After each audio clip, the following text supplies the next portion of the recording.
അവൾ നേരത്തെ എണീക്കൂല മുറ്റമടിക്കൂല പല്ലും കൂടി തേക്കൂല നേരത്തെ എണീക്കും. ഉറക്കൊഴിവാക്കിയിട്ട് ഞങ്ങളെ ഫ്ലാറ്റിൽ ആദ്യ പാല് കാച്ചലിന് ശേഷം ഒരാൾക്ക് ശേഷമാണ് ഞങ്ങൾ കിച്ചണിലോട്ട് ഇറങ്ങുന്നത്. നല്ലൊരു ദിവസം തിരഞ്ഞെടുത്തു. ഇന്ന് ശനിയാഴ്ച, ഞായറാഴ്ച രാവാണ്. അതുകൊണ്ട് രാത്രിത്തെ ഫുഡ് ഞങ്ങൾ ഇവിടെ ഉണ്ടാക്കുകയാണ്. എല്ലാവരും പ്രിയങ്കരനായിട്ടുള്ള ഞങ്ങളെ ഡയറക്ടർ മിസ്റ്റർ ജംഷിയാണ് ആദ്യമായിട്ട് ഞങ്ങൾക്ക് വേണ്ടിയിട്ട് ഈ കിച്ചണിൽ ഇലക്ട്രിക്കൽ സ്റ്റൗകൾ ഉണ്ടാക്കാൻ പോണത്. ജീപ്പാസിന്റെ ഒരു ഇലക്ട്രിക്കൽ സ്റ്റൗ വാങ്ങിയിട്ടുണ്ട്. പിന്നെ 1 കിലോ ഉള്ളി വാങ്ങി, പിന്നെ തക്കാളി വാങ്ങി. പിന്നെ ഞങ്ങൾ എപ്പോൾ ചിക്കൻ കറി ഉണ്ടാക്കുകയാണെങ്കിലും അതിൽ ഉരുളങ്കയും ഇടും. അത് ഞങ്ങൾ ശീലിച്ചു പോയതാണ് അല്ലേ? പ്രോട്ടീൻ. അതെ. പിന്നെ കറിവേപ്പിലുണ്ട്, ഇഞ്ചി, തക്കാളി, പിന്നെ തേങ്ങ. ഇതിന് ഔഷാദിന് നിർബന്ധമാണ്. കറി കൊള്ളായ തേങ്ങ ഇട്ട് പോനി ടൈറ്റ് ആക്കും.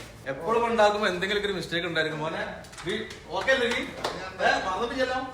ഓക്കെ. അപ്പൊ ഞാൻ കൂടെ വെക്കുന്നുണ്ട്. അതാണ് എല്ലാവരും സമാധാനം. എന്തൊരു ഉദ്ദേശം വെച്ചിട്ടാണോ ഇന്ന് ആദ്യമായിട്ട് കുക്കിംഗ് ഇറങ്ങിയിട്ടുള്ളത്? പടച്ചോ എന്റെ ആഗ്രഹം.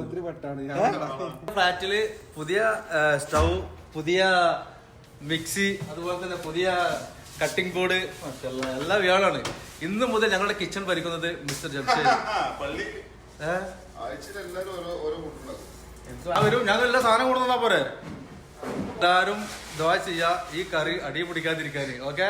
ഇലക്ട്രിക്കൽ സ്റ്റൗവിൽ ഉണ്ടാക്കിയ ഭക്ഷണം കഴിക്കാൻ പോണ്. ബിസ്മില്ലാഹിർ റഹ്മാനിർ റഹീം. വാവ്, അരെ വാഹ്. നമ്മൾ കൂടെ നിന്നുള്ള കറിയാണ് കൊണ്ടുവന്നത്. ബിസ്മില്ലാഹ് യാ അല്ലാഹ്. വന താങ്ക് യു സോ മച്ച്.